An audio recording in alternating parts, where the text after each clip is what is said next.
Hi friends, welcome back to my channel சமையல் with அனு. இன்னைக்கு நம்ம வீடியோல ஒரு அட்டகாசமான ஸ்வீட் ரெசிபி தாங்க பார்க்க போறோம். ரசகுல்லா வீட்லயே எப்படி சிம்பிளாவும் டேஸ்டாவும் செய்யறதுன்னு தாங்க பார்க்க போறோம். அடுத்து ஃபெஸ்டிவல் சீசன்ஸ்லாம் நிறைய வரதுனால இந்த மாதிரி வித்தியாசமா வீட்லயே ஸ்வீட் செஞ்சு கொடுத்தா எல்லாரும் விரும்பி சாப்பிடுவாங்க.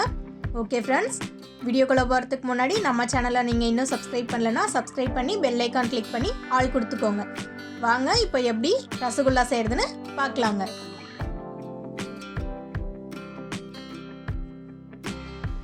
ஒரு பாத்திரத்துல 1 லிட்டர் அளவுக்கு பால் சேர்த்துக்கலாங்க. பால் நல்லா கொதிக்கிற வரைக்கும் வெயிட் பண்ணலாம். பாருங்க, பால் நல்லா கொதிச்சிருச்சு. இப்போ அடுப்பை சிம்ல வச்சுக்கலாங்க. இது இப்படியே ஒரு 2 நிமிஷம் கொதிக்கட்டும். ஓகேங்க, இப்போ நம்ம இந்த ஸ்டேஜில் நான் பாருங்கள் ஒரு பழத்தை பிழிஞ்சு லெமன் ஜூஸ் எடுத்து வச்சுருக்கேன். ஒரு முழு பழம் அதை சேர்த்து லைட்டாக மிக்ஸ் பண்ணி விட்டுருங்க. அடுப்பை ஆஃப் பண்ணிடுங்க. ஒரு 5 நிமிஷம் இது இப்படியே இருக்கட்டும். அந்த பால்லேருந்து பன்னீர் தனியாக பிரிஞ்சு வந்துடும்.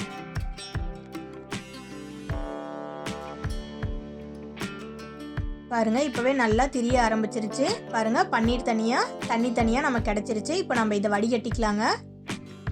ஒரு நல்ல சுத்தமான வெள்ளை துணியில் இதை வடிகட்டி எடுத்துக்கலாங்க.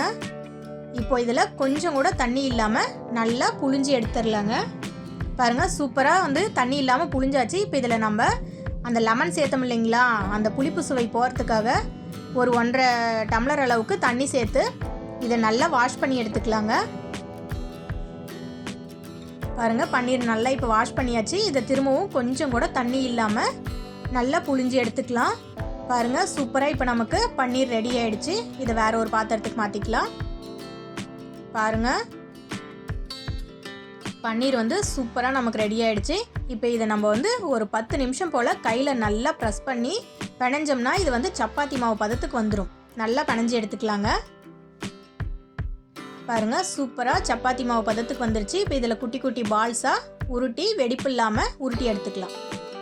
பாருங்கள், சூப்பராக நம்ம குட்டி குட்டி பால்ஸாக உருட்டி எடுத்தாச்சு. இப்போ அடுத்ததாக சுகர் சிரப்பு ரெடி பண்ணிக்கலாம். ஒரு அகலமான பாத்திரத்தை வச்சுக்கோங்க. அப்போ தான் நம்ம அந்த பால்ஸ் போடும்போது அது நல்லா வேகும். எல்லாமே ஸ்பேசியஸாக இருந்தால் தான் நல்லா வேகும். பாத்திரத்தில் நான் 5 கப் தண்ணி சேர்த்துக்கிறேங்க. தண்ணி கொதிக்கிற வரைக்கும் வெயிட் பண்ணலாம். பாருங்கள், தண்ணி நல்லா கொதிக்க ஆரம்பிச்சிருச்சு. இதில் நான் இப்போது 1.25 கப் அளவுக்கு சர்க்கரை சேர்த்துக்கிறேங்க. சர்க்கரையை நல்லா மிக்ஸ் பண்ணி விட்டுடலாம். நல்லா கரையட்டும். இதுக்கு கம்பி பதமெல்லாம் இல்லைங்க, நல்லா கொதிச்சாவே போதும். ஒரு 5லேருந்து 7 நிமிஷம் நல்லா கொதிக்கட்டும். பாருங்கள், நல்லா கொதிச்சிருச்சு. இப்போ இதில் நம்ம ரெடி பண்ணி வச்சுருக்க பால்ஸை ஒன்றா சேர்த்துக்கலாம்.